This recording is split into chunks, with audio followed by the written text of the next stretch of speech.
ақуызды, стероидтер және амин қышқыл туындылары. Амин қышқыл туындылары бізге норадреналин, эпинефрин жаратады, немесе адреналин мен норадреналин.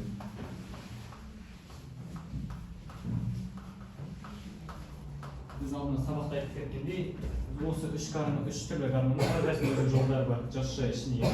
Ал бізде стероидті гормон, бізде стероид, яғни майдың туындысы болып табылады. Яғни холестерин, ол холестерин майлы болғандықтан ол бізде жасушаның бифосфолипидті мембранасына оңай өте алады. Және жасуша ішілік цитоплазмалық рецепторларына байланысып, ядроның ішіндегі түрлі өзіне сәйкес гендерді активтендіріп, метаболизмді өзгерту қабілетіне ие. Бізде жалпы стероидті гормондарға бізге жыныс гормондар және бүйрек үсті безі гормондар жатады, мысалы глюкокортикостероидті. Және бүйрек үсті безінің ең төменгі шумақты аймағындағы, жоқ шумақты емес, торлы аймағындағы бізде андроген өндіруші жасушалар жатады гистологиялық құрылым бойынша. Осы екеуі бізде стероидті гормондарды өндірушілер негізгі. Бізде бүгін сабақтың тақырыбы жыныс гормондары, әйел адам жыныс гормондары.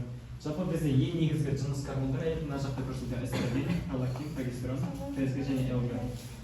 ФСГ, ЛГ немесе біз гонадотропты гормондар екеуін бір неге жатқыза аламыз. Жалпы бізде ең негізгі жыныс гормон әлбетте эстроген болып табылады.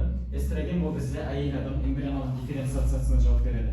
Яғни адам ұрықта 8-ші аптаға дейін оның жыныс безі бипотенциалды болып табылады. Не еркек, не әйел адамға айналып кете алады.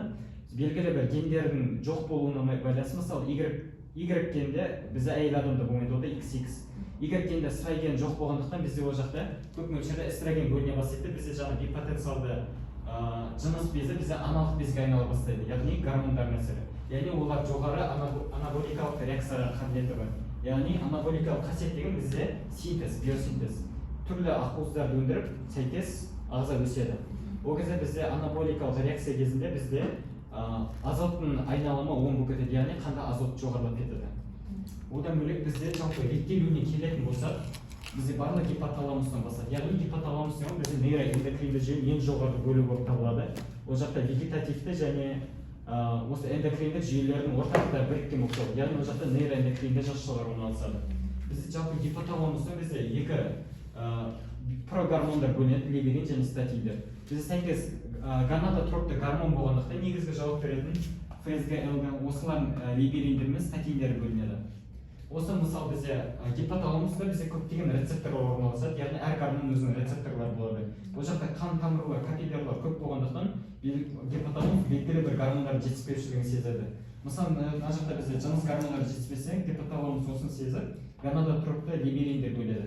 Ол бізде капиллярлар торы арқылы астындағы гипофизге барады. Яғни аденогипофиз аденогипофизді либеринмен байланыстырған жасушалар сәйкес жыныс бездеріне ГТГ-ны, яғни ФСГ мен ЛГ-ларын жібере бастайды гормондарды. ФСГ мен ЛГ бізде негізінен амин қышқыл ақуызды нелерге жатады гормондарға. Осы жыныс бездеріне әсер етеді. Мысалы бізде ол жақта фолликулалар әсер етіп, бізде жаңа менструал цикл бастап береді. Осы фолликулалар өсе келе, ол жақта бізде эстрогендер көбірек бөліне бастайды. Эстрогендер қанға шығады, яғни қанда гормон жоғарылаған бәлкетте гипоталамус өзінің либеринін бөлуін тежейді, статинді көбейтеді. Яғни өстіп нейрогуморальды реттелу жүреді.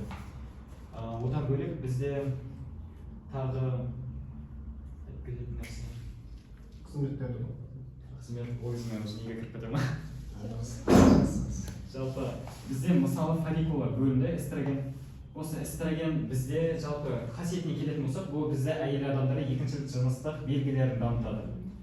Екінші жыныстық белгілерін дамытады. Одан бөлек бізде тағы прогестерон деген бар. Яғни бізде фолликула жарылғаннан кейін оның ізінде бізде сары дене қалып кетеді. Ол сары дененің екі түрі болады. Егер ол жүктілікте ұрықтанбаса жұмыртқа жасушасы, ол бізде уақытша сары дене түседі, ал егер ұрықтанса, ол бізде жүктіліктің сары денесі түзіледі. Яғни жүктіліктің сары денесі ұрықтың отторжениесі болмас үшін өзінің прогестерон гормонын бөліп отырады. Яғни прогестерон гормоны бізде жатырдың эндометрий, яғни соның шырышты борпылдақ болуын қамтамасыз етіп, ішіндегі имплантацияланған ұрықтың дұрыс дамуын қамтамасыз етеді. Бірақ ол жалпы 8-ші аптаға дейін қызмет етеді, ары қарай ол бізде плацентамен алмасып кетеді прогестерон синтезі.